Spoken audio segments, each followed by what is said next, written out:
Tudo certinho, podemos começar, viu? Ótimo, então vamos lá. Bom dia, amigos.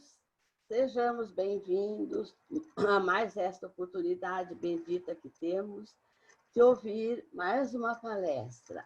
Hoje, quem vai nos fazer será o Renato e nós teremos depois as vibrações que serão conduzidas pela Rita e logo a seguir teremos o relaxamento e o passe espiritual que será conduzido pela Cristiane. Eu sou Sibéria, a maior parte já me conhece, mas é um prazer tê-los conosco.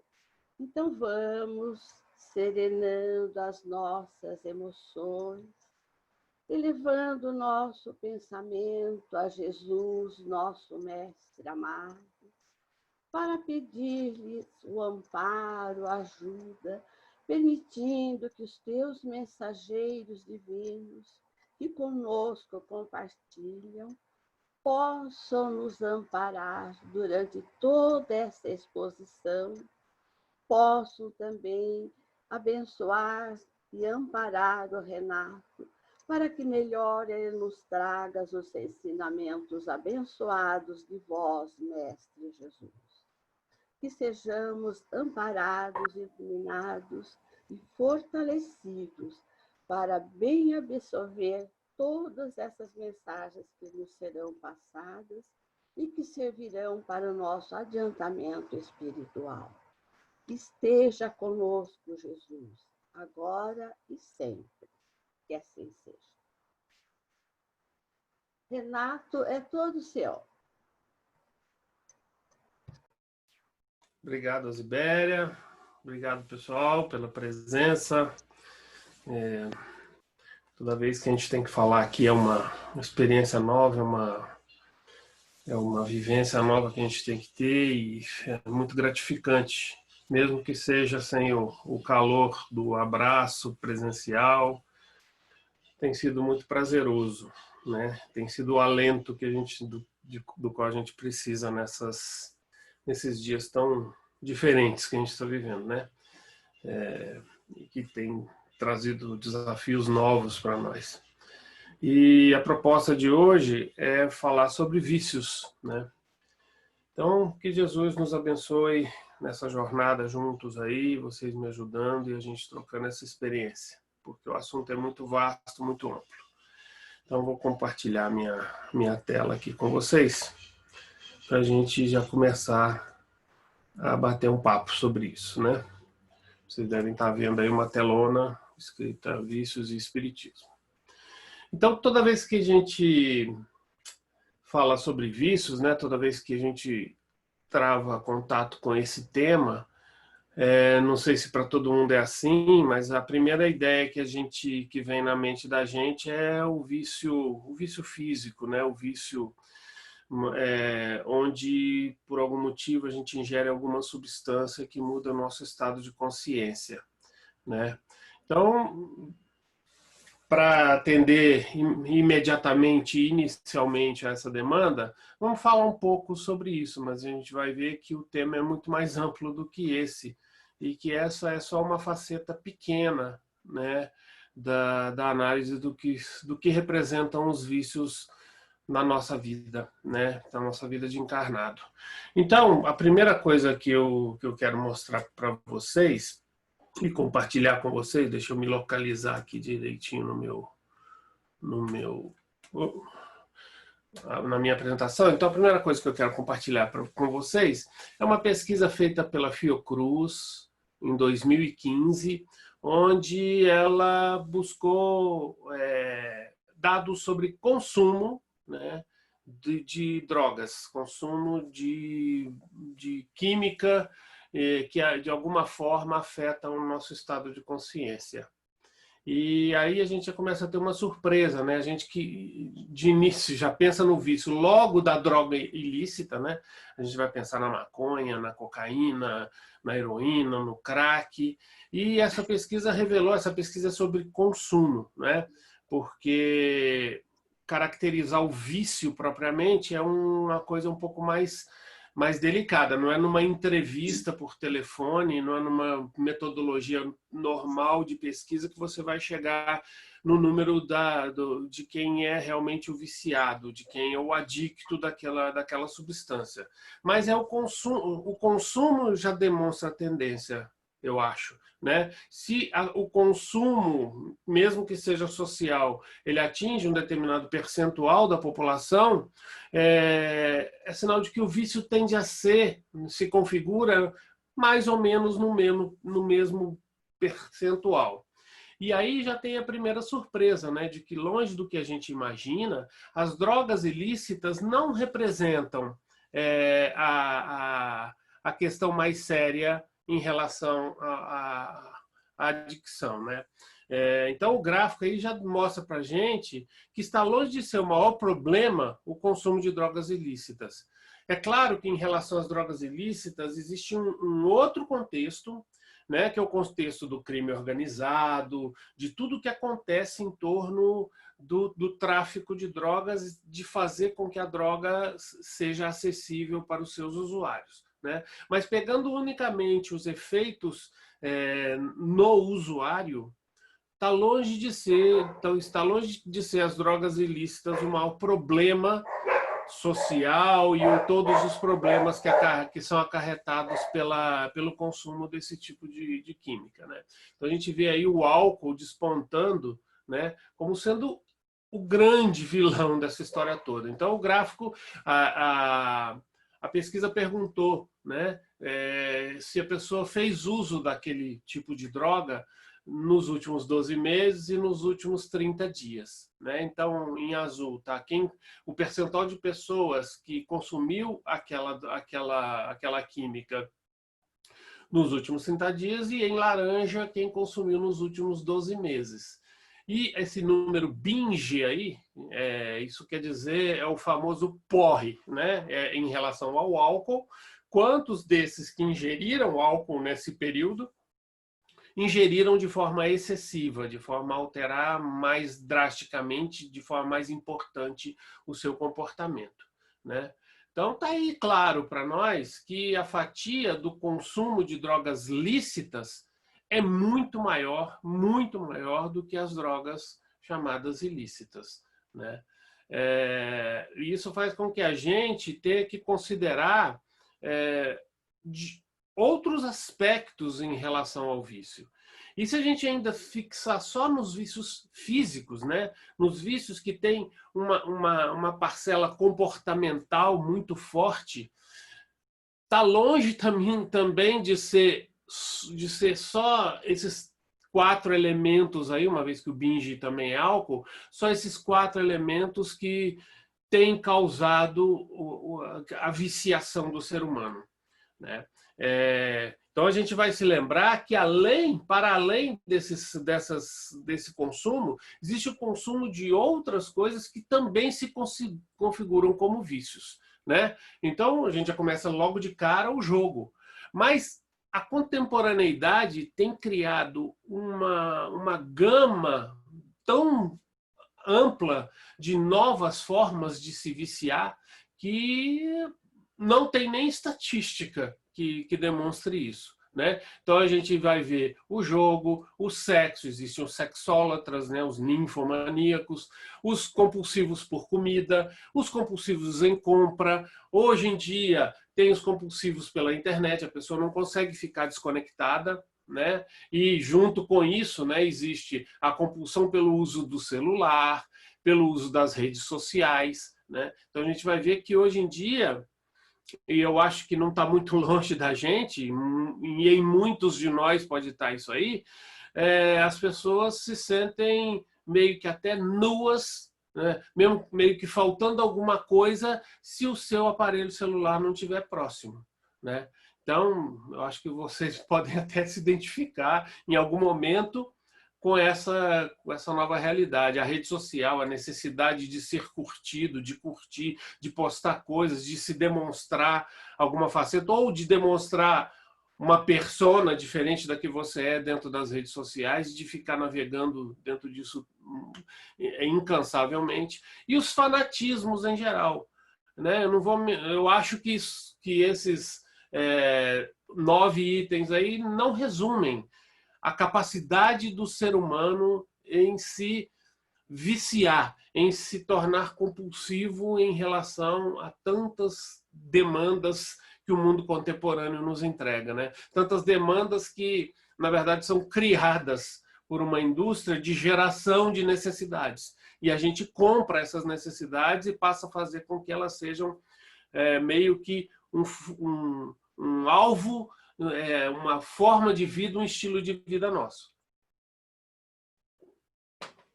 Então, fica claro, né, com isso tudo, que a dependência química é somente uma das facetas dos vícios físicos. Já os seus efeitos são comuns a todos os diferentes matizes da compulsão. Por trás, né, do vício, qualquer que seja ele, o vício físico, existe sempre um mecanismo compulsivo. É por isso que muitos dos viciados, eles nada mais fazem do que trocar o alvo da sua compulsão, né? Isso é muito comum, por exemplo, até a gente está citando aí o fanatismo em geral, tem muitos que trocam a compulsão pelas drogas químicas, né, pela compulsão religiosa, por exemplo, né? E a vida dele passa a viver a vida em torno da sua religiosidade, o que não necessariamente é ruim, enfim. Cada um com as suas questões, né? Mas o que é mais importante é o drama social que esse tipo de compulsão ocasiona. Sempre é a ausência em algum momento, sempre é a negligência, sempre traz alguma coisa que afeta não somente a sua vida, mas a vida de muitos dos que giram em torno, criando o que a gente chama de conceito de codependência, né? Então, o nome codependente é todo aquele que tem que lidar com alguém que tem algum tipo de dependência, né? E muitas vezes essa pessoa acaba fazendo a sua vida também girar em torno da dependência daquela pessoa amada. E a sua vida só passa a ter sentido se ele estiver lutando junto com o outro, ou tentando lutar a luta que não é dele, a luta do outro, né? Mas toda a origem, né, dos vícios, a gente vai ver que ela tem uma característica espiritual e tem uma característica material, biológica, fisiológica, né? Para explicar a característica fisiológica, a gente vai na ciência. A ciência já descobriu no cérebro humano esse circuito do prazer, um centro de recompensa, né, que é o responsável pela pessoa acabar desenvolvendo uma certa a compulsão por isso ou por aquilo, né? E a gente vai ver que, para além do consumo, ou seja, de ingerir algo que me cause prazer, na verdade, é todo um mecanismo cerebral que produz essa sensação de prazer. E é por isso que não necessariamente o vício físico tem a ver com o consumo de algo. Ele muitas vezes tem a ver só com um circuito mesmo, um círculo que gera um prazer, ou um falso prazer, ou uma sensação de prazer, né? E esse circuito do prazer, esse centro de recompensa, é um dos centros mais rudimentares da nossa vida animal, né? Desde que nós começamos a travar as primeiras lutas como seres vivos, como seres da criação, nós já tínhamos esse circuito. Então, estudos com animais demonstram que estímulos elétricos em regiões específicas desse sistema límbico, eu não vou me ater aqui a termos técnicos da medicina, porque eu não entendo nada, mas é nesse tal de sistema límbico que reside o circuito do prazer. Então, o estímulo elétrico nesse sistema límbico provoca a sensação de prazer e levam a repetidas tentativas de estimulação. Em laboratório fazem isso com ratos, né? gerando impulsos elétricos que geram estímulos de prazer, até o ponto em que eles passam a negligenciar todas as outras atividades, até procura de alimento, atividade sexual, porque eles ficam presos àquele circuito de recompensa e de prazer. Então, a partir dessas observações, utilizando dessas substâncias, identificam quais são as estruturas relacionadas com esse circuito do prazer, né? Então, esse estudo foi muito aprofundado. E aí, para ver o detalhe, né? Então, vamos sempre usar como referência o nosso famoso chocolate. Eu conheço, aliás, que eu acho que eu não conheço ninguém que não goste de chocolate, né? Mas já foi estudado que o consumo do chocolate estimula o cérebro a produzir uma tal de dopamina, que ativa o sistema de recompensa, né? Então, a raiz da dopamina está nessa área aí tegmental ventral, uma região rudimentar do cérebro, o que garante uma grande força biológica. Esse prazer, essa sensação é tão boa que a nossa tendência é tentar repeti-la. E o que acontece é que o cérebro, ao produzir esse tipo de substância, ele vai fazer com que nós tendamos sempre a repetir aquela situação por uma questão de sermos animais, né? Por uma questão meramente material e meramente da nossa condição de animais, né? E aí o que acontece? As drogas, né, a química, ela potencializa mais ainda essa sensação de prazer. Ela cria, ela potencializa, ela eleva em alguns múltiplos, em 10 vezes, sabe, sei lá quantas vezes, essa sensação de prazer, né? Então, uma vez que eu fiz algo, adotei um comportamento ou qualquer outra coisa que me gerou essa sensação, a minha tendência é... Então, ó, a dopamina ela percorre todas essas áreas até chegar no córtex pré-frontal. Isso daí já é uma estrutura mais, digamos assim, moderna. Esta área pré-frontal é uma jovem área, como menciona a pessoa que produziu esse material, é uma área mais jovem da nossa evolução, que vai dizer se você está satisfeito ou não e se você deve parar de consumir aquela coisa, né, que não necessariamente é algo material, que você deve se você já está saciado. Então, se comer chocolate realmente te deixou feliz e satisfeito, seu cérebro registra que aquilo é prazeroso. E, portanto, é um comportamento que deve ser repetido. E aí, de novo, eu repito, né, gente? Eu me lembro do Ayrton Senna, que ele falava que ele era viciado em adrenalina. Ora, adrenalina, você não ingere adrenalina, né? A adrenalina é um mecanismo interno seu que gera a produção de adrenalina. E nele, a adrenalina gerava uma sensação de prazer.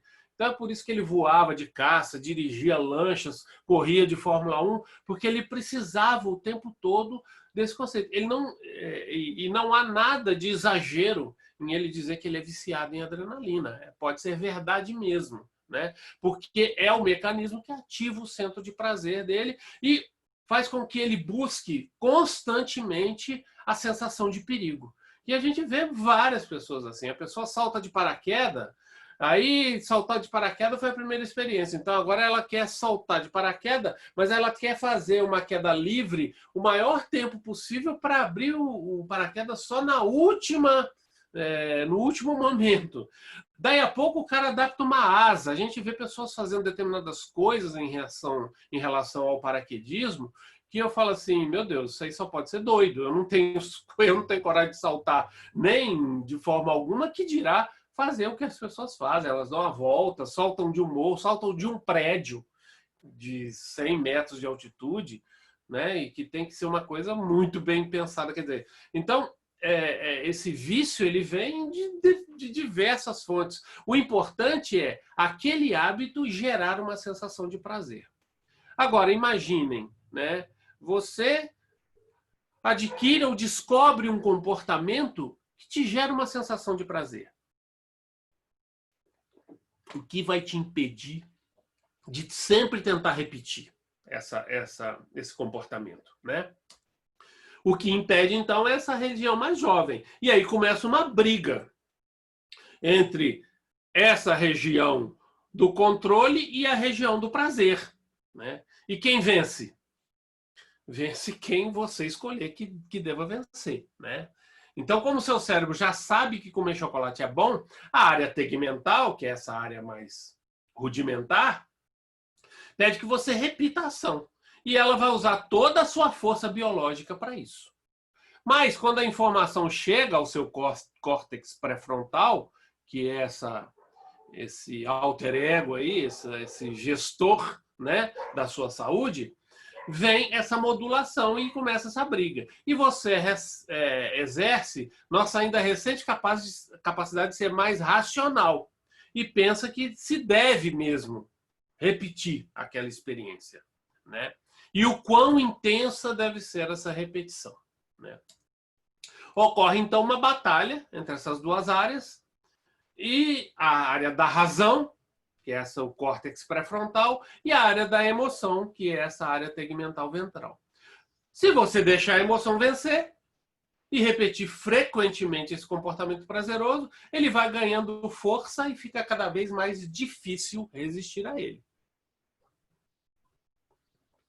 Então se instala definitivamente o vício. E a gente fala definitivamente porque hoje, principalmente os próprios acometidos do vício, eles enxergam, uma vez que eles detectaram neles mesmos essa compulsividade, eles passam a considerar que eles jamais terão cura, que eles jamais poderão dar o start nessa área da emoção, porque a hora que a área da emoção toma conta, eles não têm mais forças para resistir e a razão fica de lado, né? E é por isso, então, que eles têm que se impor à abstinência total, porque eles não têm força suficiente para que a área racional vença a área emocional. Então, eles têm que lidar com isso cotidianamente até o fim da vida deles, né? E alguns conseguem, né? Porque aí você chega de chocolate, agora eu vou comer fruta. Então você vai tentar fazer com que a fruta gere a mesma sensação que gerava o chocolate, que estava sendo nocivo para a sua saúde, né? E aí você tem que desenvolver determinados mecanismos internos para substituir, né, o prazer do chocolate pelo prazer da fruta. O que é muito fácil, né? Os chocólatras de plantão aí devem saber o quanto é fácil, né? Comer salada, comer fruta, né? Ao invés do doce, do chocolate, né? Então, é um mecanismo de muita dificuldade, é uma batalha, porque ela é também orgânica, né? É uma batalha, muito, por vezes, inglória. Então, é o que esse autor fala. Mas isso não significa que todo mundo sinta prazer comendo fruta. Você pode até se convencer. Nossa, que maçã maravilhosa. Mas o que você está desejando mesmo é o chocolate. Então, não basta insistir em um comportamento para que ele se torne interessante. Não é o fato de eu comer incessantemente fruta que vai fazer com que aquilo se torne interessante, né? Então, é algo com o qual você vai ter que lidar e ser muito sincero consigo mesmo para que realmente você adote um comportamento, você substitua um comportamento para o outro. O que estimula uma pessoa pode não trazer o mesmo efeito para outra, né? Para mim, o chocolate é maravilhoso. Para o meu amigo do lado pode não ser tanto, né? O importante é você encontrar essa substituição. E é por isso que muitas vezes, como a compulsividade ela é algo, é uma tendência do ser humano, você se torna muito difícil que você não substitua este hábito por um outro que também seja compulsivo e excessivo, né? Mas isso é analisando apenas o nosso organismo, Então, no nosso organismo já existem as matrizes da compulsão. Mas fora, a gente sabe que o organismo ele é efeito e não causa, né? Por fora de toda essa organização fisiológica que nós temos, existe o espírito, né? Então, o comprometimento espiritual ele exerce uma ação preponderante na caracterização de um consumo finalmente como um vício, né? Então, quando a gente busca a supervalorização dos sentidos, né, se a gente observar bem, pelo menos a dependência química, ela está diretamente envolvida com a superexcitação dos sentidos, né? É o tato, é o olfato, né? É o paladar, enfim, o ser humano descobriu prazer nos 5 sentidos, enquanto a maioria dos animais usa os seus sentidos, que podem ser 5 ou 4 ou até mais do que os nossos, meramente para sobrevivência. Nós, seres humanos, descobrimos o prazer nos 5 sentidos. Então, não basta usar o olfato só para diferenciar aquilo que me faz bem e aquilo que me faz mal. Não basta somente o tato para diferenciar aquilo que me causa dor e aquilo que não me causa. Eu preciso superexcitar esses sentidos para causar essa sensação de prazer. Daí vem, então, todas as compulsões, porque elas estão ligadas, intimamente ligadas à superexcitação dos sentidos, né? E aí, esta busca crescente do prazer, ela vai criando mecanismos de que o hábito de ontem, hoje já não me basta.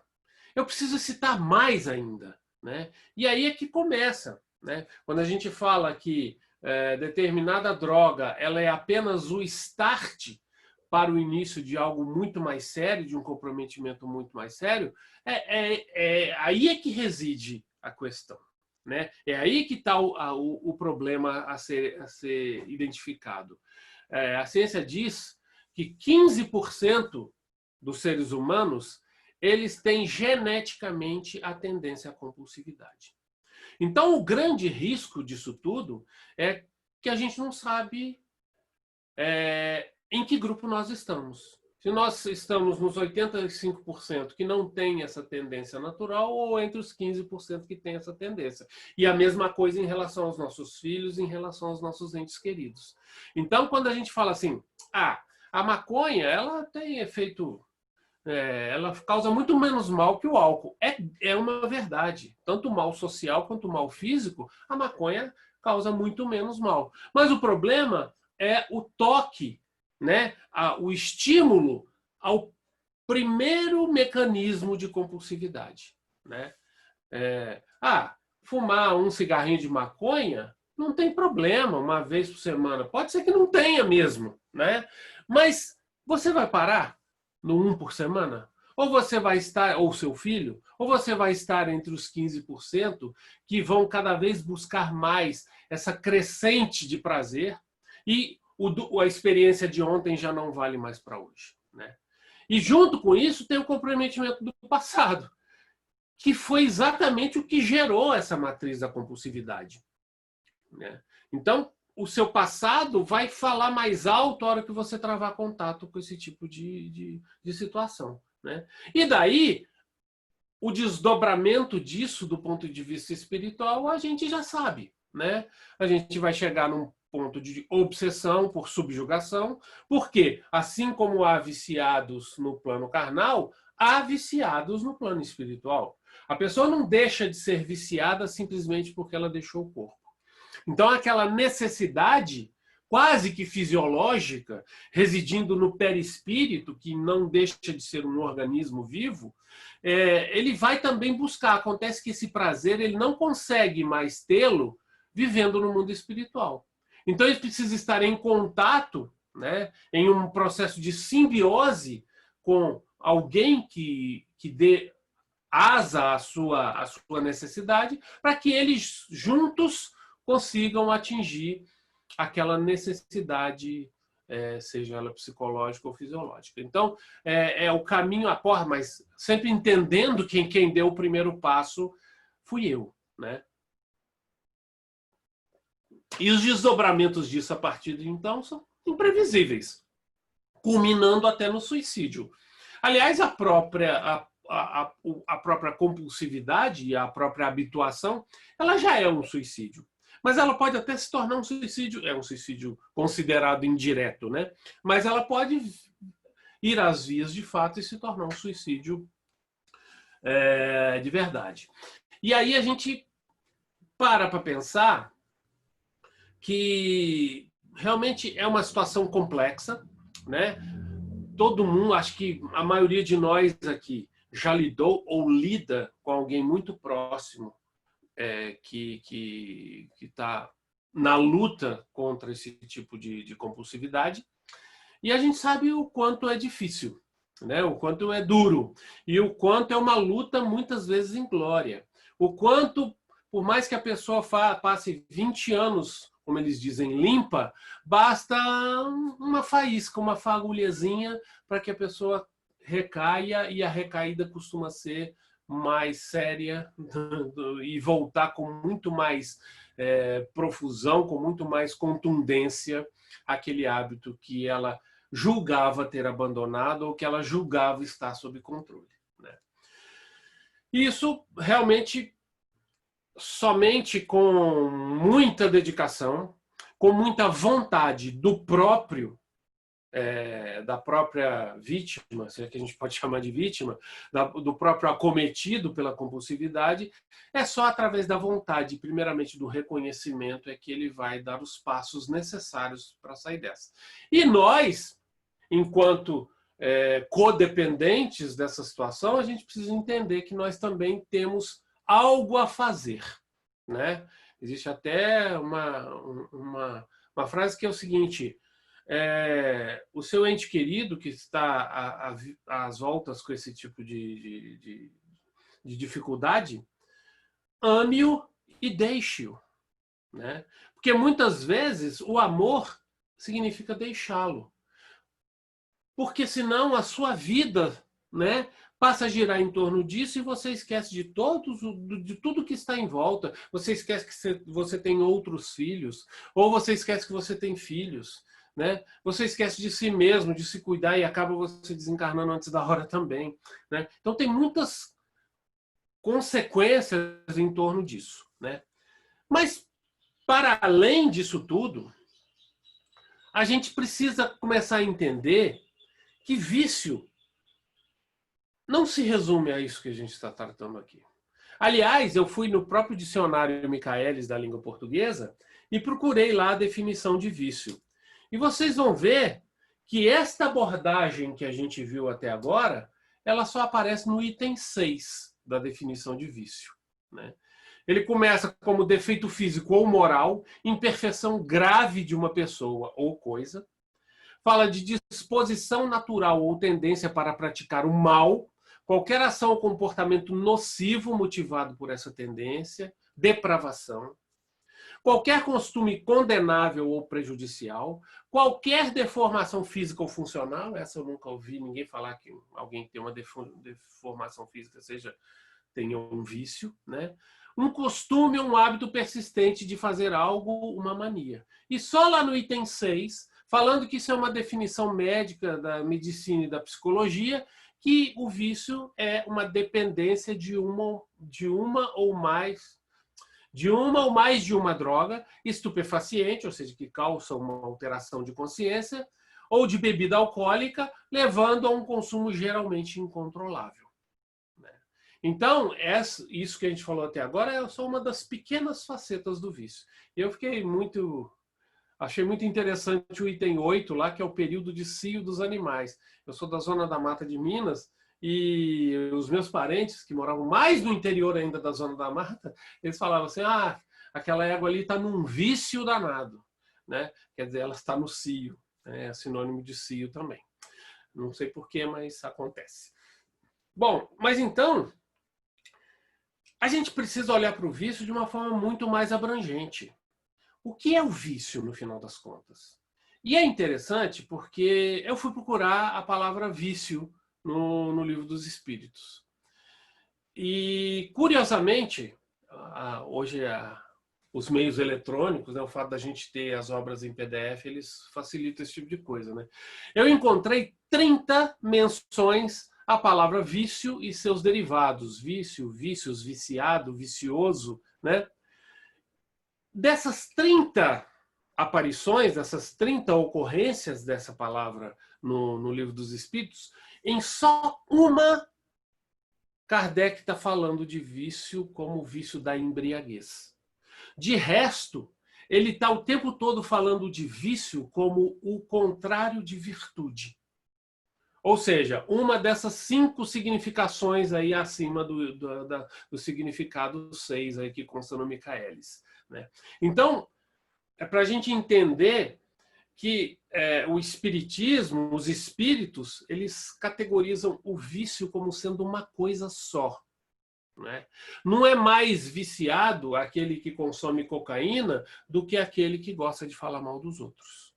Do que aquele que tem compulsividade pela fofoca, por cuidar da vida alheia, né?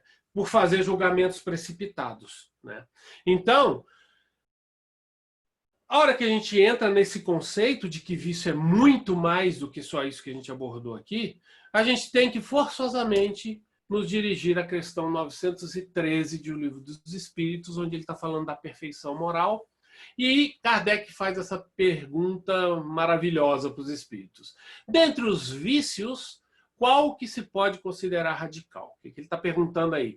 Tem algum vício que ele é a raiz de todos os demais? O termo radical quer dizer isso?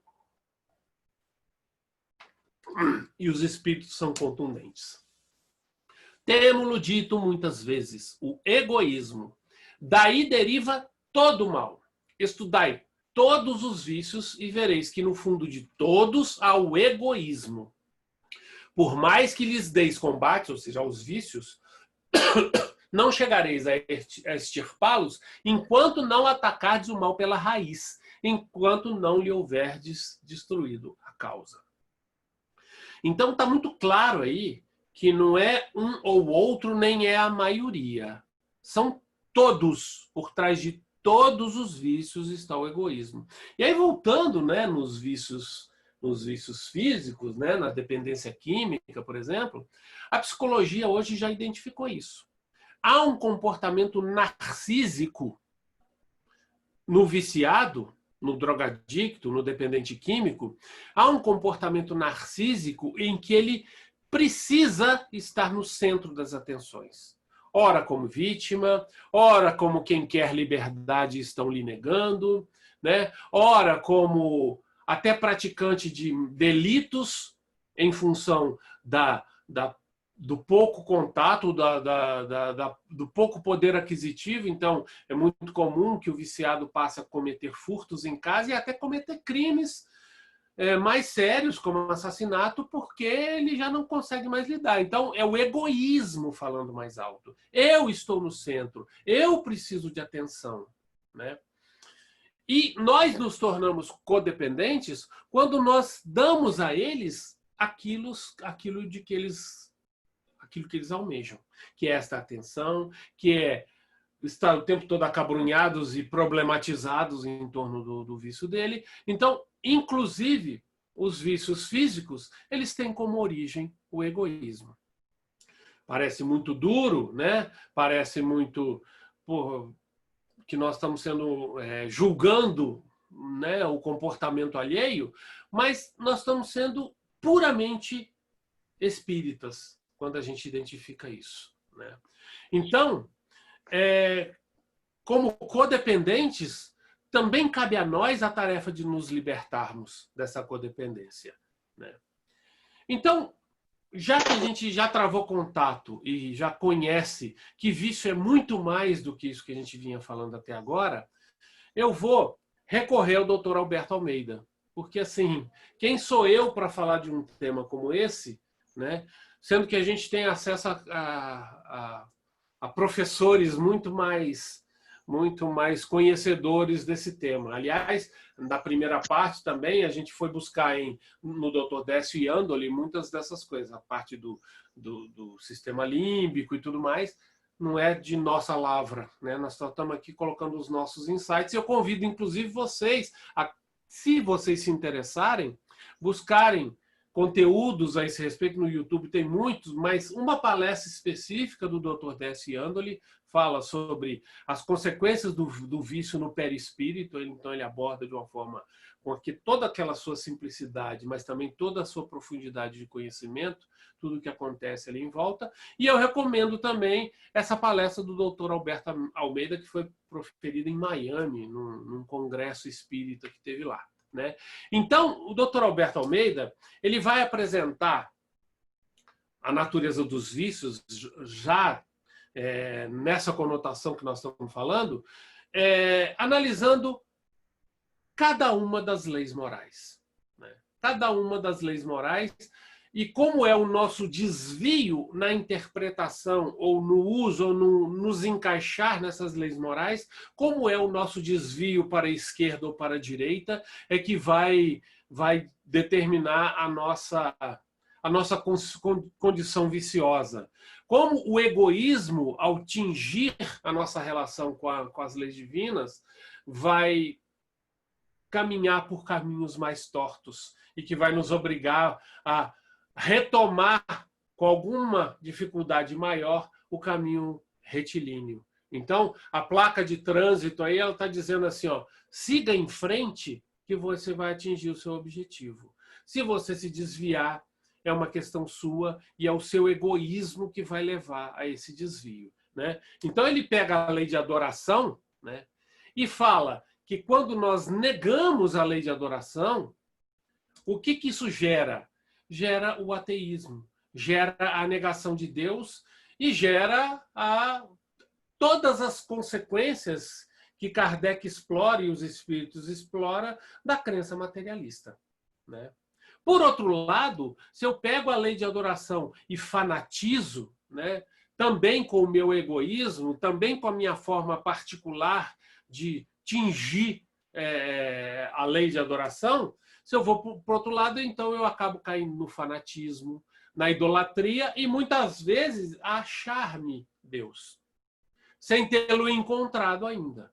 Ao passo que se eu organizo as minhas forças e se eu passo a me conhecer e entender melhor a presença de Deus na minha vida, eu passo a praticar o que representa a lei de adoração, a oração, o recolhimento em meditação e, finalmente, o encontro com esse Deus que realmente não sou eu, mas que mora dentro de mim, né? E é por isso que os espíritos dizem que o mal é tudo aquilo que é contrário às leis de Deus. Deus só criou o bem, Deus só criou as suas leis, né? E elas são imutáveis e nos levam necessariamente à condição da felicidade. Então, a hora que eu entendo isso, é que eu vou deixar o meu egoísmo de lado e de um lado eu nem vou negar e nem vou fanatizar a minha crença. Aí ele vai para a lei do trabalho, né? A lei do trabalho é aquela que diz que tudo na natureza trabalha e que nós também temos que buscar o trabalho. Agora, se eu nego o trabalho, como a gente vê isso acontecendo hoje em dia muito mais frequentemente nos nossos jovens, eu sou preso da preguiça, da indolência e a valorizar o ócio. Aliás, valorizar o ócio é da natureza humana, né? É por isso que existe a escravidão, é por isso que desde sempre o ócio foi visto como uma condição favorável do ser humano. E sempre foi valorizado. O fulano é que é feliz, ele já não trabalha mais, né? Mas, do outro lado, se eu passo a supervalorizar o trabalho na minha vida, eu vou para o lado de me tornar um workaholic, que é uma das compulsividades das quais a gente está falando aqui, que tem todas as consequências de um vício como outro qualquer, e, finalmente, a desenvolver uma estafa, e a gente sabe que as consequências da estafa na vida do ser humano. Ela pode deixar sequelas irreversíveis, porque ela afeta até o funcionamento orgânico do nosso cérebro. Por outro lado, se eu entendo a minha condição de inserido nas leis divinas e de que da necessidade do trabalho, eu vou buscar um equilíbrio.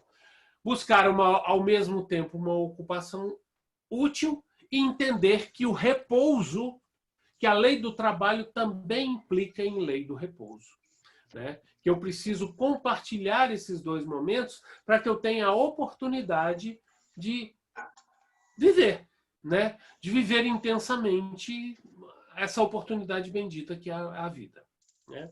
Vamos para a terceira lei, a lei de reprodução. Essa, então, ela tem duas facetas muito claras, né? A primeira, ou é a castração, a repressão, a negação, a criação dos tabus, né? Que a religiosidade humana, a história da religiosidade humana insistiu durante séculos e séculos em colocar o sexo nesta visão, nesta ótica, né?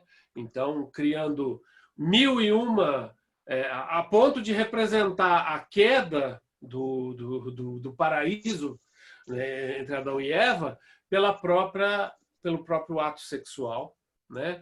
Ao ponto de que a mulher, para servir a Deus, e o homem, para servir verdadeiramente a Deus, ele tem que abrir mão do sexo, né?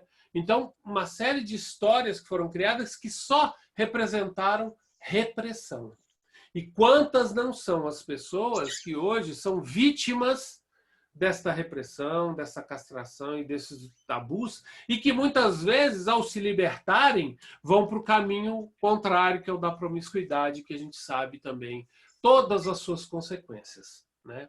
Ao passo que entender o plano divino, ao colocar o sexo como sendo a condição necessária para a reprodução, né, dos seres vivos, principalmente dos seres mais evoluídos, vai nos levar a essa continência, a esse planejamento e ao desenvolvimento de uma intimidade saudável entre os parceiros.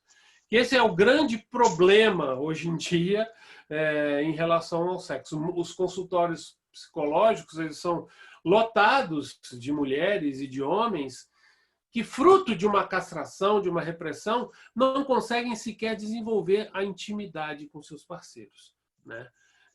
Quando é ela a fonte de todo o comprometimento, de todo eu queria usar toda a cumplicidade que gira em torno de um relacionamento definitivo, um relacionamento de amor, né? Então, a reprodução, o sexo vai ser visto como uma das consequências do amor verdadeiro, né? Aí vamos para a lei de conservação.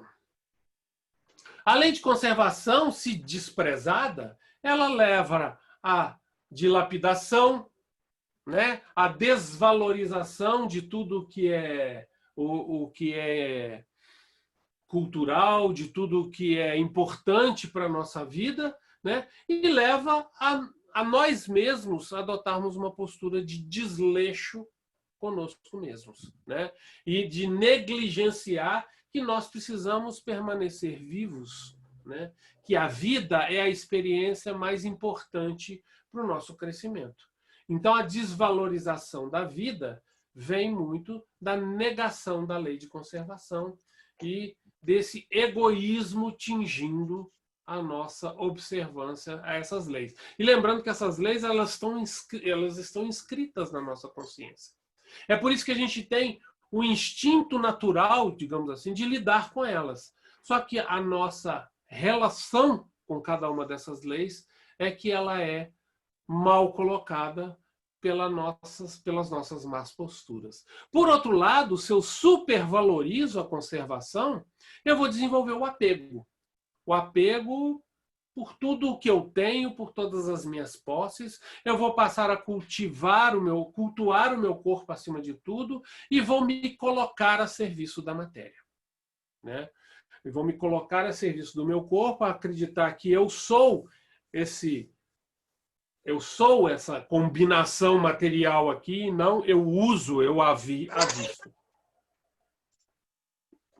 Então, por outro lado, se eu observo corretamente o que vem a ser a lei de conservação, eu vou entender que tudo é temporário, que tudo é impermanente, que tudo nasce e morre, que hoje eu tenho algo e esse ter é meramente ilusório, porque de verdade eu não posso ter nada de material, porque tudo é temporário. Mas, ao mesmo tempo, eu vou valorizar a vida como essa oportunidade bendita de, mesmo possuindo algo, saber que aquilo não faz parte, aquilo não sou eu. E aquilo, eu estou preparado para perder aquilo no momento em que o universo entender que é o momento de eu perdê-lo. Então, a lei de conservação ela tem que ser vista deste ponto de vista. É preciso conservar. Eu tenho que cuidar, sim, do meu corpo, mas por valorizar a vida, por entender que a vida é essa oportunidade bendita de crescimento. Só estando vivo é que eu vou me experimentar e me melhorar e provar para mim mesmo que eu já não sou aquele homem de outrora. Então, este é o equilíbrio na relação com a lei de conservação.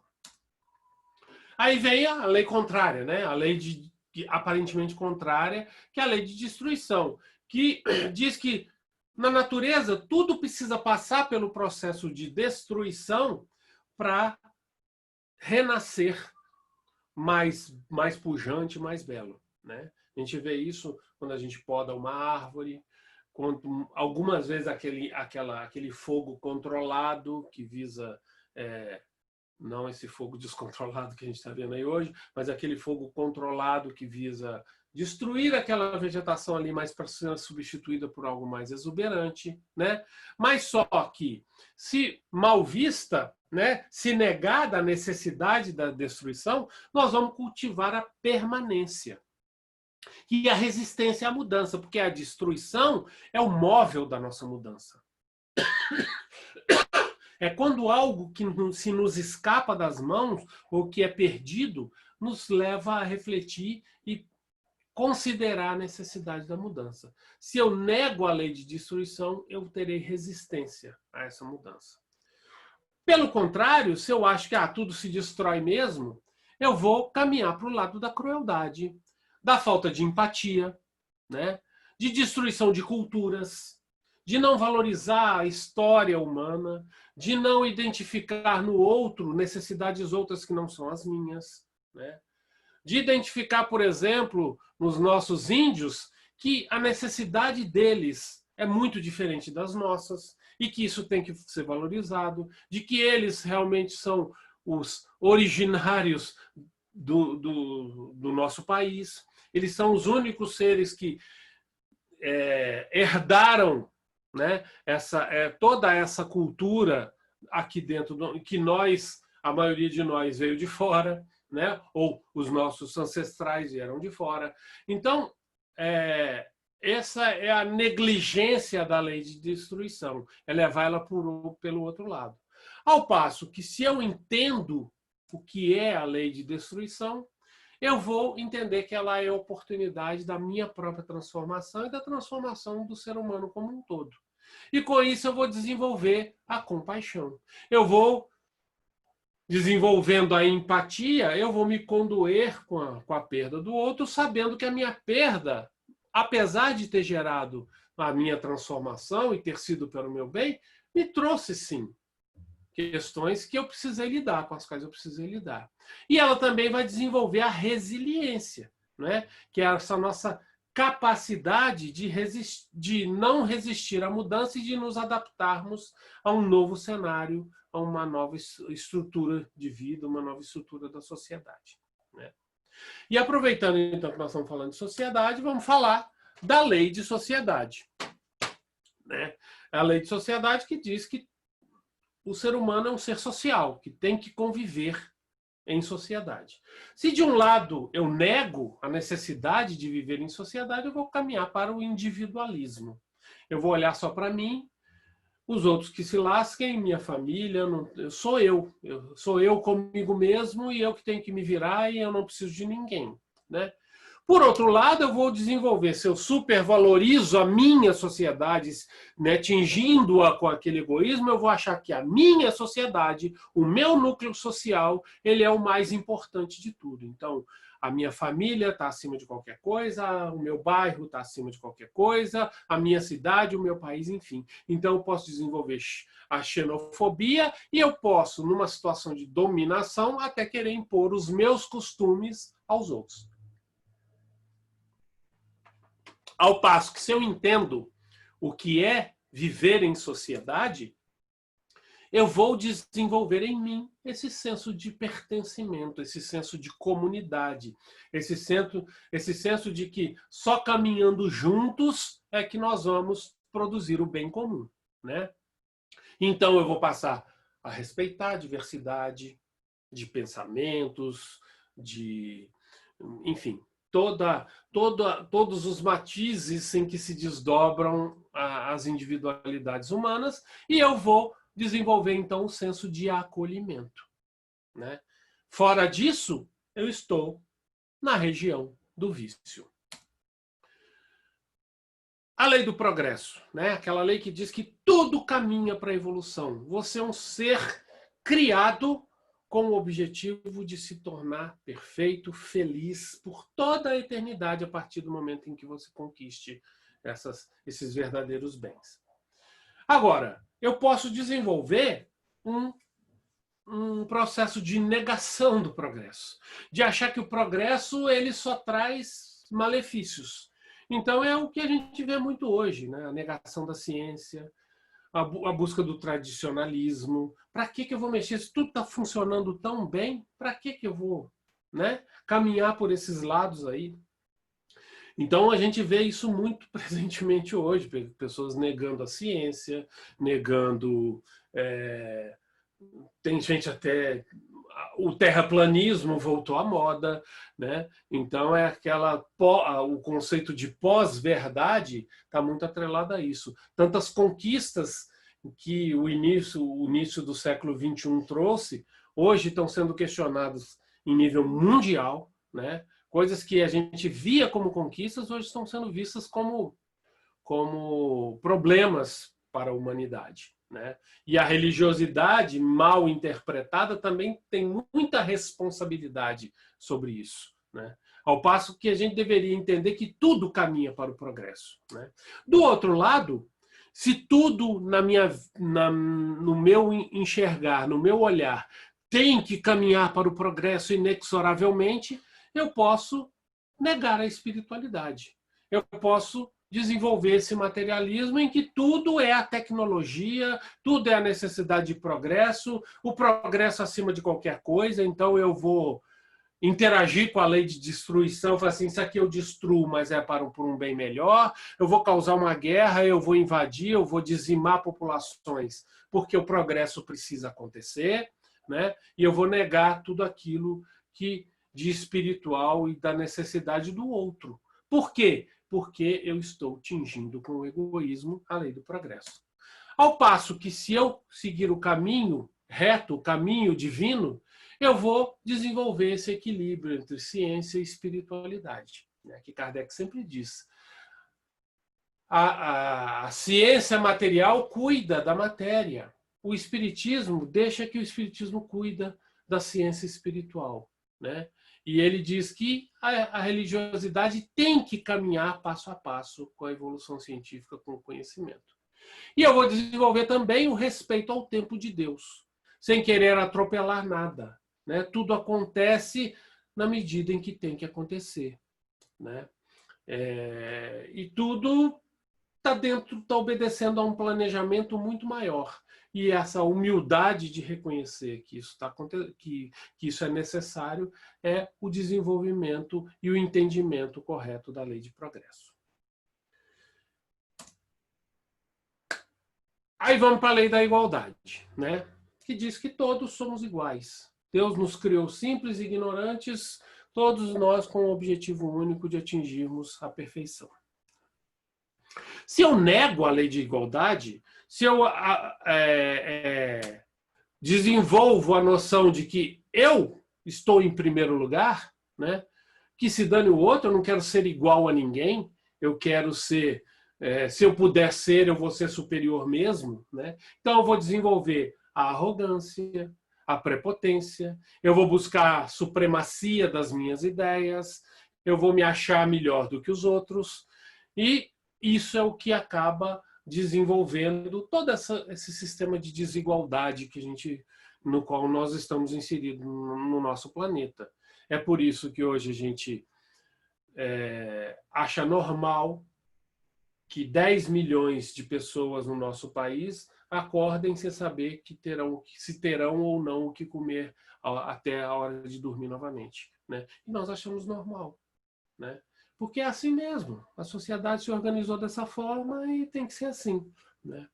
Aliás, tem uns até que acham que não, se não for assim, como é que eu vou fazer caridade? Tem até essa vertente aí, que acha que o dia que acabar a pobreza, acabou minha chance de fazer caridade, e aí como é que eu vou conquistar um lugarzinho específico no céu lá para mim, né? Mas, por outro lado, se eu negligencio a lei de igualdade, eu posso me tornar subserviente, né? Adotar o vitimismo e entender que eu sou inferior mesmo e pronto, né?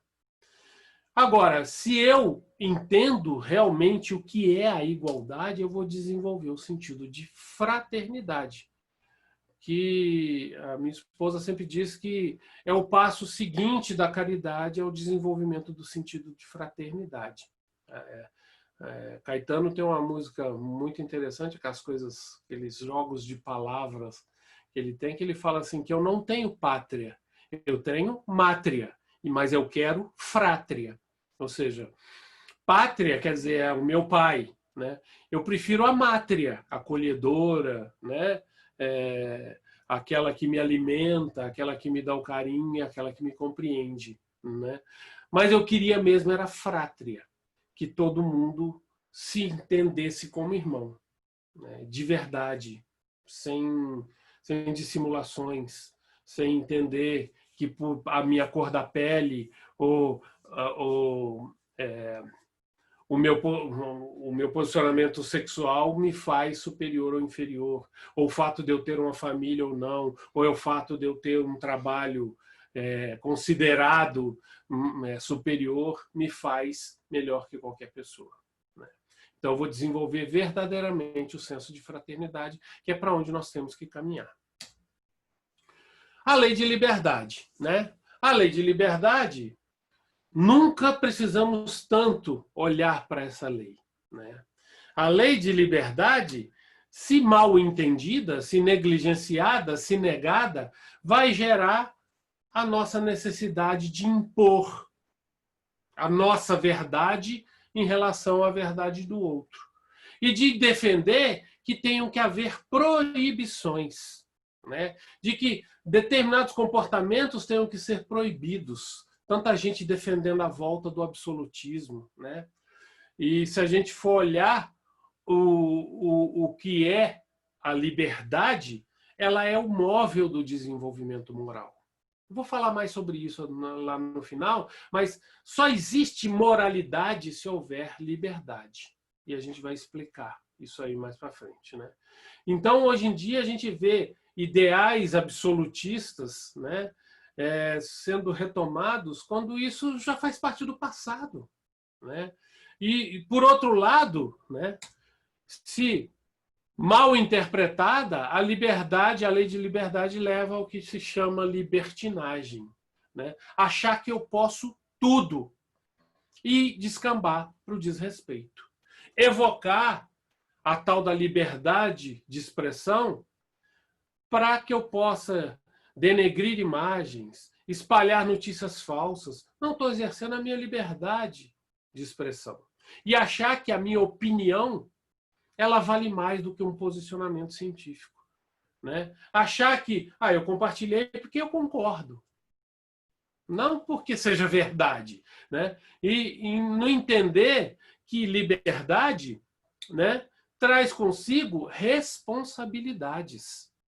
E é isso que é o correto entendimento da lei de liberdade. Que além de eu ter direitos, eu possuo deveres. O mesmo direito que eu possuo, a minha liberdade, as pessoas que estão ao meu lado também têm. Né? E que eu preciso lidar com a liberdade com responsabilidade. Por fim, a lei mais importante porque ela resume todas as outras, né? A lei de justiça, amor e caridade.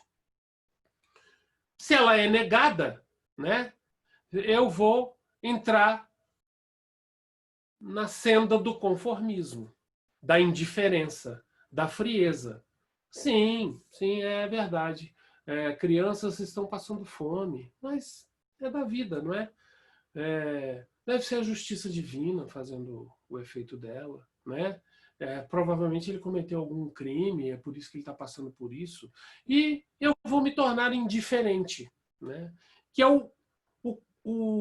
a força mesmo que opositora do amor, né? Porque se eu sou indiferente, não há sentimento pior do que cultivar a indiferença, né? Em não me inconformar com determinadas coisas que não deveriam fazer parte da natureza humana. Mas a gente acaba desenvolvendo essa frieza.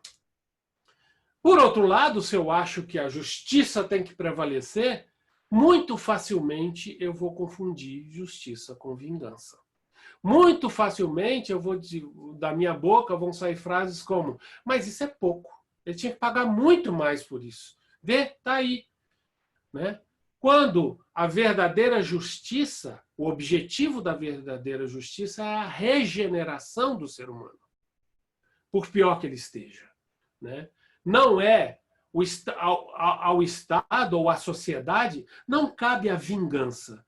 Cabe sim aplicar a justiça, retirar do convívio social aqueles que não estão preparados para ele, mas com o objetivo de retorná-los à sociedade novamente preparados, ou finalmente preparados para a vida em sociedade. Né?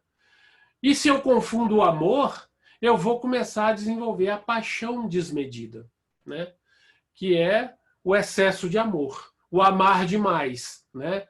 o ciúme como representação do amor. Né? E eu vou praticar a caridade, mas não do ponto de vista do assistencialismo, sem os ingredientes que a caridade verdadeira inclui. Então, no final das contas, se eu observo corretamente a lei de justiça, amor e caridade, o que eu vou praticar? A verdadeira justiça, o verdadeiro amor e a verdadeira caridade. Né? Então, Dr. Alberto Almeida demonstra para nós que todos os vícios, todas as nossos comportamentos e toda a situação em que a nossa sociedade, a sociedade humana se encontra, é fruto da negligência às leis divinas. Né? E todo vício, portanto, nasce, toda a negação da virtude nasce dessa inobservância. Né? Então, certa vez me perguntaram: Renato, qual é a posição do espiritismo sobre a descriminalização do uso de drogas? Eu achei e falei assim, o que eu falo, né? A coisa que eu disse é: quem sou eu para falar em nome do espiritismo? Quem sou eu para falar em nome dos espíritas? Não é? Mas acho que uma coisa é muito clara: o espiritismo não possui nenhuma posição a esse respeito. Existem bons argumentos de ambos os lados. Desde que eles sejam calcados na verdadeira boa intenção, cada um assuma a posição que quiser. Porque, afinal de contas, não é a disponibilidade da droga que cria o consumo, mas sim a intenção do consumo é que cria a oferta das drogas. Né? Então, eu acho que eu tentei deixar claro aqui, nessa nossa conversa, que não são leis que determinam para o homem o que ele deve ou não fazer. E sim a sua consciência, a sua condição moral, né? E que quanto mais ele desenvolver essa moral, né? Infelizmente, o nosso método de aprendizado predileto é o tentativa e erro, né? Eu só vou desenvolver esse senso moral se eu tiver liberdade para exercê-lo, né? Então, toda vez que a gente pensa em proibição, nós estamos atrelando a isso uma paralisação do desenvolvimento moral. Porque se eu só deixo de fazer uma coisa porque eu sou proibido de fazê-la, eu não estou experimentando a coisa para que eu desenvolva em mim mesmo a convicção de que aquilo me serve ou não. É por isso que a liberdade é a pré-condição da moralidade, né? Que eu disse que eu ia falar no final, né? A pré-condição para o desenvolvimento moral é a liberdade. Nosso amadurecimento moral só vai se dar nesse sentido. Ao contrário, quanto mais a gente proibir, menor a chance de nós manifestarmos, né? E colhermos os frutos das nossas más escolhas. E de termos oportunidade de, pelos caminhos da tentativa e erro, de evoluir. Eu também espero que eu tenha demonstrado que a dependência química está longe de ser o vício mais comum e destrutivo da humanidade. Felizmente, né, o véu do nosso esquecimento, a reencarnação, como lei divina, nos impede que a gente trave contato com os males que os nossos vícios do passado causaram. Quantas vidas foram destruídas pela nossa maledicência, pela nossa sede de vingança, pela nossa inveja, pelo nosso ciúme, enfim, por todos os desdobramentos da nossa posição egoísta.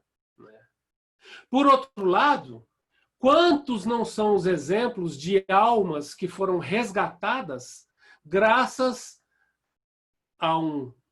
à reencarnação de um Mahatma Gandhi, de um Nelson Mandela, de um Martin Luther King, de uma Irmã Dulce, de um Chico Xavier, enfim, de Jesus.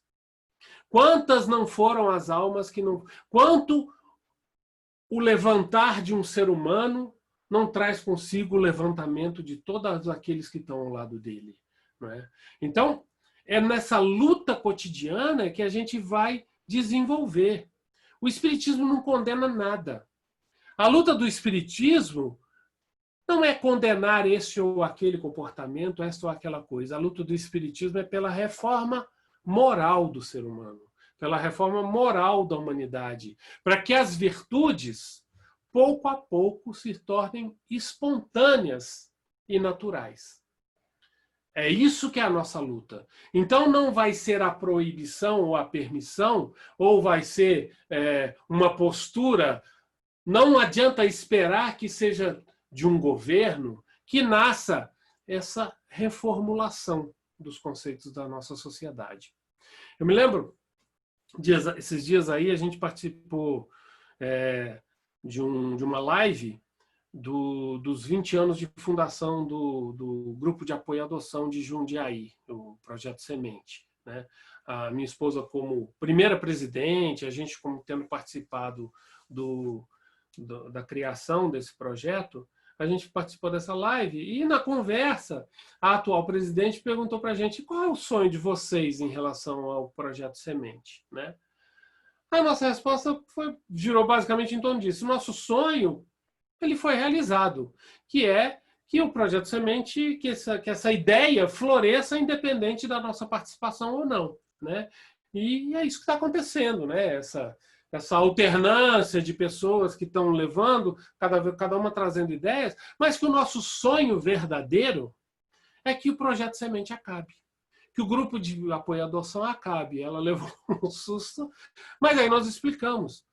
Nosso sonho é que a adoção deixe de ser algo que a gente tenha que batalhar pela criação da cultura, que o adjetivo adotivo não faça parte. né, dos adjetivos atribuídos a um filho, que tudo isso seja visto com naturalidade. Eu lembro de uma propaganda do Banco do Brasil, acho que no início desse século, em que dois jovens conversavam num suposto futuro e um falava para ele: você sabia que o Banco do Brasil foi o primeiro a criar o pagamento de boletos pela internet? Eu falei: nossa, que legal, hein? Mas o que é internet e o que são boletos? Né? Então,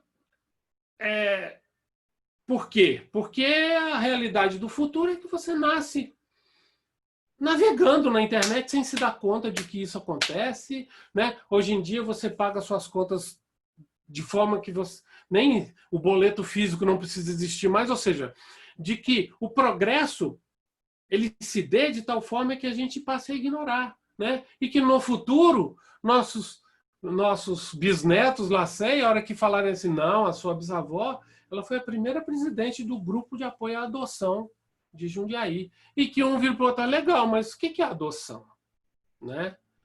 E da mesma forma em relação a qualquer coisa. No passado, a nossa Constituição, ela condenava, né? Ela tornou ilegal o racismo, né? E a LGBTfobia, por exemplo, e o cara pergunta: legal, mas o que é racismo? O que é LGBTfobia? A gente não sabe. Ou que no futuro fala assim: mas aquelas leis do passado, e pergunta: o que são leis? Né? Para que precisa de lei? Por que eu preciso dizer que não se pode matar um outro ser humano? Por que eu preciso dizer que você não pode surrupiar o bem do outro? Por que precisa de lei para isso? Né? É esse futuro que a gente espera. Que os vícios estão aí, campeando. A oferta sempre vai existir. É que o ser humano cresça no sentido de que um dia ele fala assim: o que são vícios? Né? O que é caridade?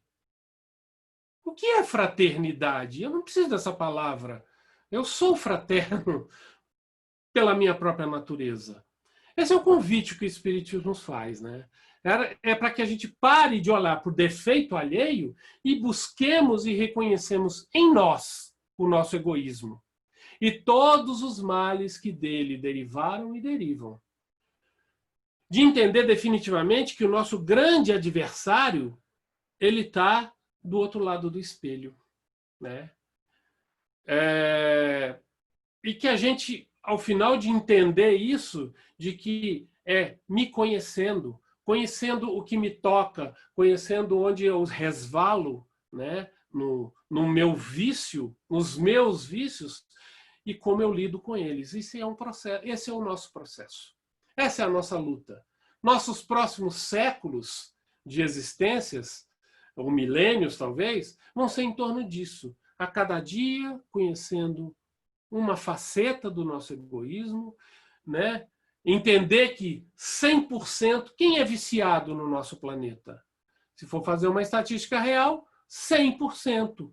Ou 99,999, porque existem esses exemplos aí que Jesus, que a divindade, que Deus nos oferece, que a espiritualidade nos oferece como exemplos. Mas 99,999% de toda a população mundial é viciada, né?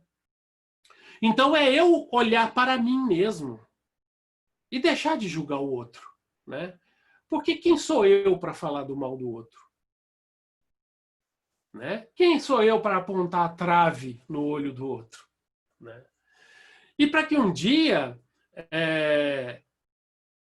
de verdade, possa sair do papel e da mera leitura automática a verdade que Paulo de Tarso, com que Paulo de Tarso se deparou quando ele precisou olhar para dentro de si mesmo e pôs em uma de suas epístolas isso aí: tudo me é lícito, mas nem tudo me convém. Eu posso tudo, posso fazer de tudo, mas o que realmente colabora para eu ser melhor amanhã do que eu sou hoje? Né? Então eu queria terminar entendendo isso e diante de tanta preocupação e tanta perturbação que nós estamos na atualidade, com tudo que está acontecendo, com tudo que tem acontecido, que nós reflitamos e entendamos, vez por todas, aquilo que Kardec disse, né? Às vezes é necessário que o mal chegue ao excesso, para se tornar compreensível a necessidade do bem e das reformas. E isso a gente só consegue sendo livres, né? Na formulação de pensamento, na estruturação do nosso conhecimento. Para hoje, era isso que eu planejei para o nosso encontro e estou à disposição de vocês. Renato, Oi. Tudo bem, bom dia. Renato, você colocou uma frase aqui no meio do decorrer da sua disposição, que eu fiquei na dúvida aqui. Você colocou sobre a relação da mãe com o filho, ou dos pais com o filho, né? Um filho viciado. Ame-o e deixe-o. Foi isso mesmo? Você falou ou entendi errado? Foi exatamente isso. Ok. Mas okay. Vamos lá. Não, só queria colocar que isso não vai contra nós temos uma assistência bem heterogênea. Você tem assistência nos assistindo aqui, tem simpatizantes, tem iniciantes no espiritismo, tem medianos e tem pessoas mais avançadas, né? As pessoas que já estudaram um pouco, inclusive, eu estudei com você uma parte, né? No planejamento reencarnatório, nós assumimos compromissos, né? Uhum. E ninguém está numa mesma família por acaso. Certo. A espiritualidade faz a programação e nós somos colocados na família por alguma razão, né? E muitas vezes essa razão é a mãe, por exemplo, ajudar o filho a não cair no vício. No entanto, se cair, o filho que vai vir 20 anos depois ou 30 anos depois que ela reencarnou, né? Isso já está planejado, né? No entanto, se recair, ela jamais vai deixá-lo. Ela vai acompanhá-lo pelo amor, pelo compromisso que ela tem. E muitas vezes, ela vai ter sucesso. E, se ela deixá-lo, em 100% das vezes, ela vai ter insucesso. Gostaria que você comentasse sobre isso. Sim. Esse conceito do ame-o e deixe-o, ele vem de um movimento chamado amor exigente, né?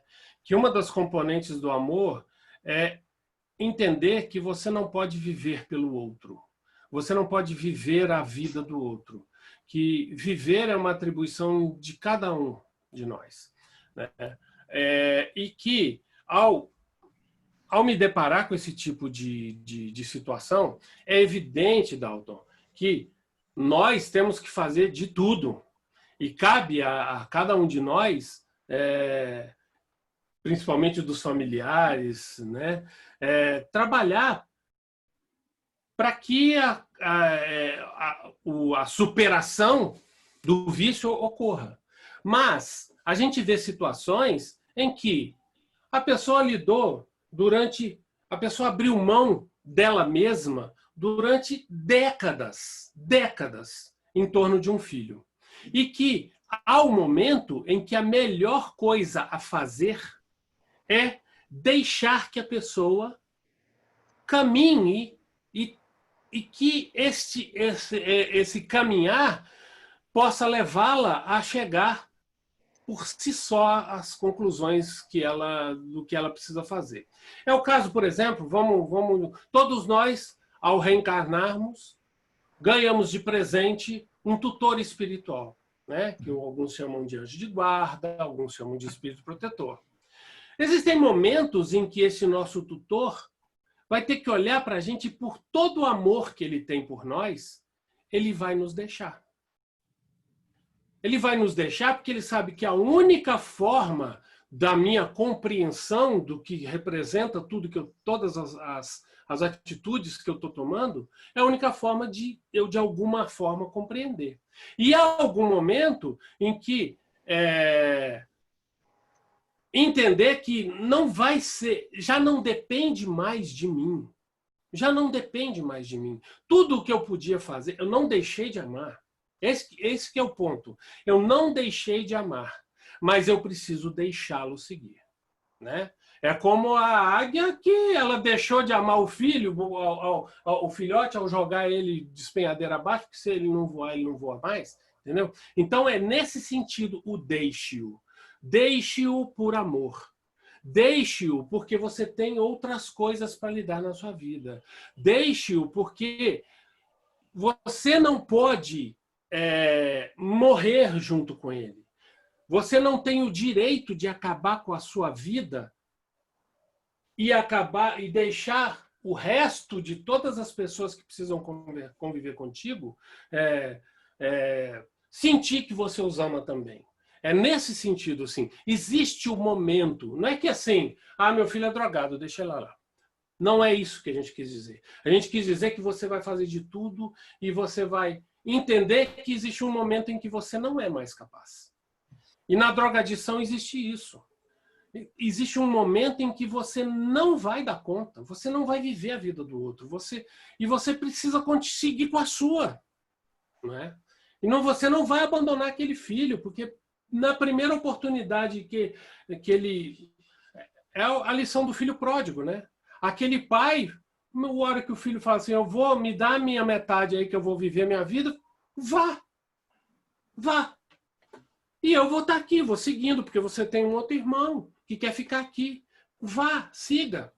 Mas a hora que ele voltar, trazendo todas as consequências da sua decisão, eu vou estar de braços abertos para receber. Então é a lição do filho pródigo, o deixe-o.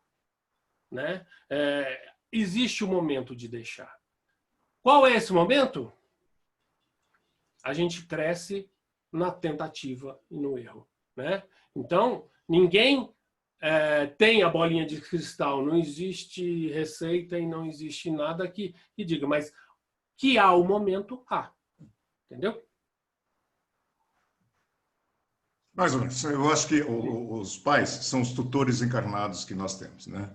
E o tutor que nós recebemos, o tutor espiritual, ele se colocou que uma hora ele nos abandona. Eu não concordo também que ele nos abandone. Ele se distancia um pouco. No entanto, a hora que nós chamamos, ele está à disposição, ele vem. Não falei abandono, eu falei deixe.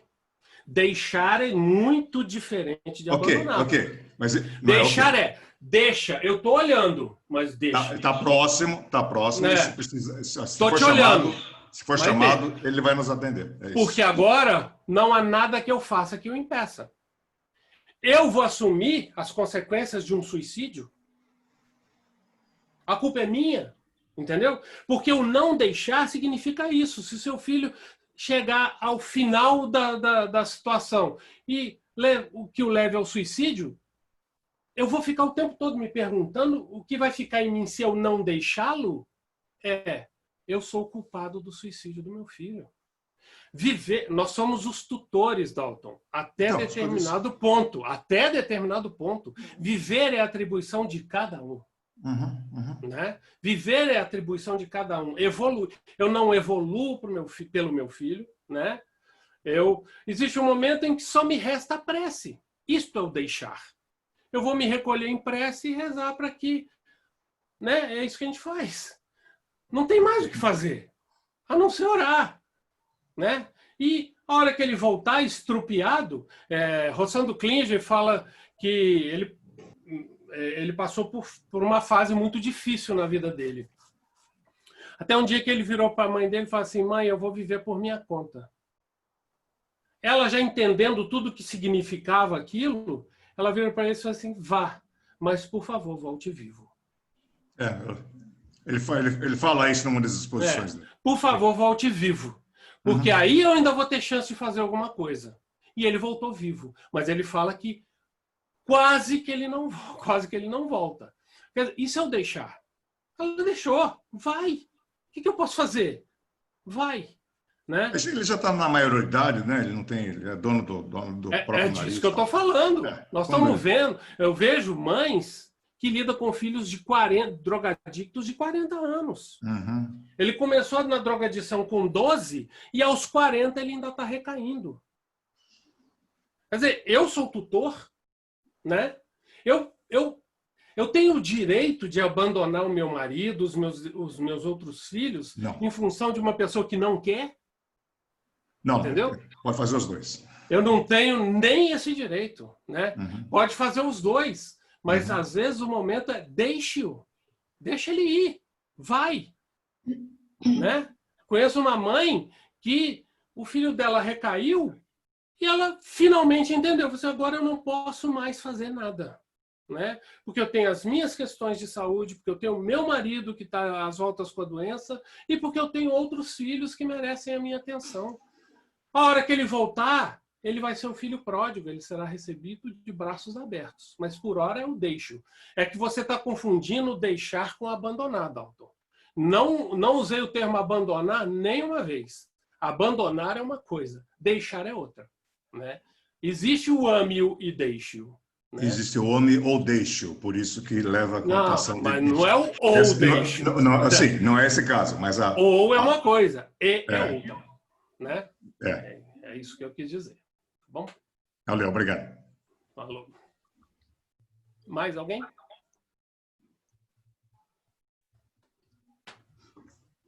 Bom, acho que depois desses ensinamentos aí tão esclarecedores, valiosos que o Renato compartilhou conosco, chegou o momento da gente fazer as nossas vibrações. Já que estamos mais harmonizados, sentindo mais serenidade em nossos corações, eu convido aqueles que desejarem a fechar levemente os olhos, buscando dentro de si pensamentos salutares, de amor, de carinho e de gratidão. Vamos vibrar pelo bem universal, pela paz mundial e harmonia entre todos os povos.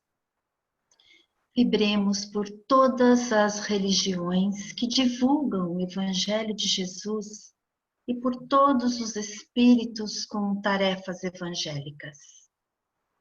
Vibremos pelo nosso Brasil, imaginando seu contorno todo iluminado, e que essa luz seja forte para iluminar o nosso presidente, envolvendo a ele e a todo o seu ministério com muito amor e justiça.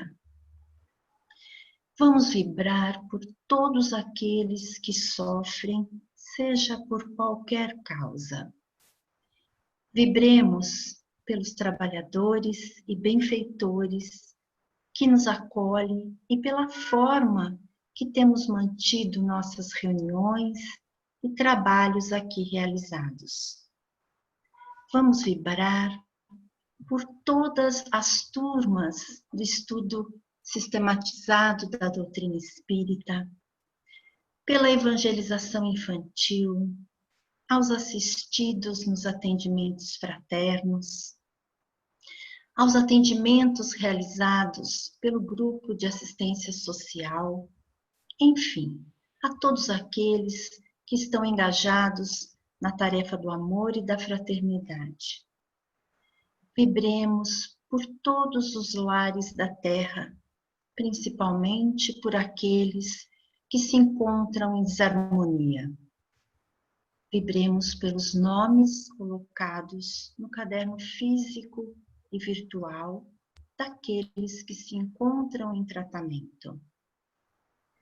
Vibremos pelo nosso lar, imaginando a figura meiga de Jesus entrando pela porta principal, deixando em todos os cômodos um rastro de luz que ilumina todos os ambientes, e essa luz transborda por portas e janelas e vai envolvendo a todos os nossos vizinhos.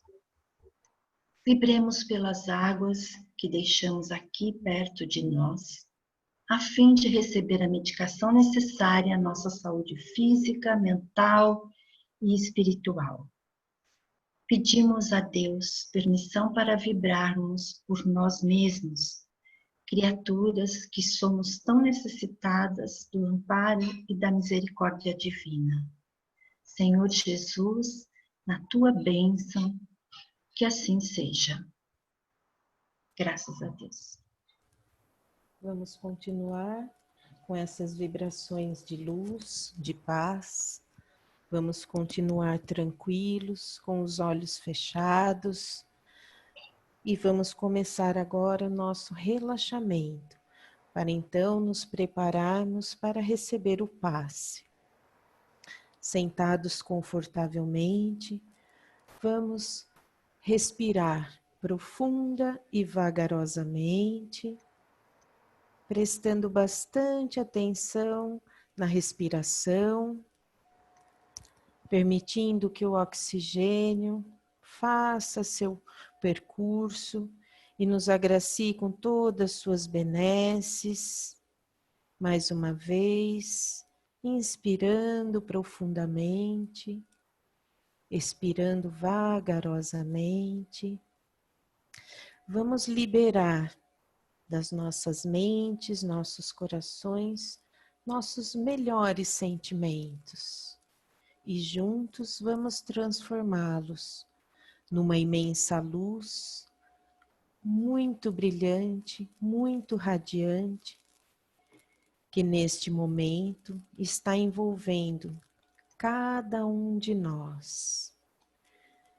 Está entrando pelo topo de nossa cabeça, uma luz cheia de boas energias que está envolvendo todo o nosso organismo, está alcançando cada órgão nosso, está percorrendo a corrente sanguínea, está nos levando a estado de relaxamento, de acolhimento, de tranquilidade. As nossas energias estão sendo renovadas por essa luz. Todos os órgãos estão sendo revigorados, estão sendo fortalecidos os ossos, os músculos, os nervos, todas as articulações. Não sentimos mais nenhuma dor. Nossas aflições e medos estão sendo desfeitos. Nossa mente está feliz e tranquila. E agora vamos juntos a um local agradável a cada um de nós, em meio à natureza. Um imenso jardim com flores coloridas, perfumadas, um local que nos traz ainda mais paz, por nos remeter ao nosso Criador, ao nosso Pai querido, que tudo isso criou por nós, para cuidarmos, para nos alegrarmos. E em meio à natureza, então, entramos em contato com nosso Mestre Jesus, com uns mentores que acompanham nossas reuniões e aqui se fazem presente para nos auxiliar, nos inspirar, nos aliviar, nos iluminar. Neste momento nos sentimos acolhidos num abraço fraterno do nosso Mestre Jesus, que nos envolve em sua luz, sua paz e seu amor. Renova nossa fé, multiplica nossas esperanças, nos enche de certezas e alegria. Nosso corpo está relaxado, nossa saúde renovada, e junto agora da espiritualidade superior, vamos nos preparar para recebermos o passe e nos fortalecermos ainda mais.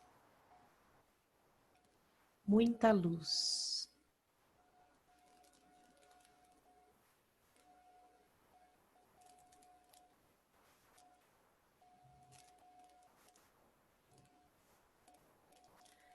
Graças a Deus, a Jesus, estamos refeitos. Aos poucos podemos ir retornando à nossa reunião, felizes, renovados. Vamos aos poucos mexendo os pés, as mãos e abrindo nossos olhos, cheios de gratidão por mais essa oportunidade. Que assim seja. E assim, vamos agradecendo a esses mentores espirituais que conosco compartilham, agradecendo a Jesus, nosso Mestre amado, por essa oportunidade bendita, de tudo quanto aqui hoje recebemos, e possamos cada vez mais compartilhar com todos aqueles que conosco compartilham o caminho. Jesus, que as bênçãos e luzes de vós nos atinjam hoje e sempre. Graças te rendemos. Que assim seja.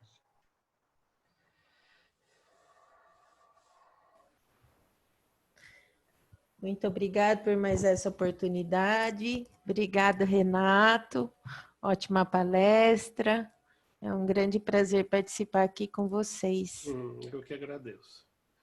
Bom dia a todos. Bom dia a todos. Bom domingo. Bom domingo. Tudo de bom para vocês. Muita paz e saúde bastante. Abraço, coração. Um montão. Até. Até. Tchau, pessoal. Tchau, gente. Boa semana aí.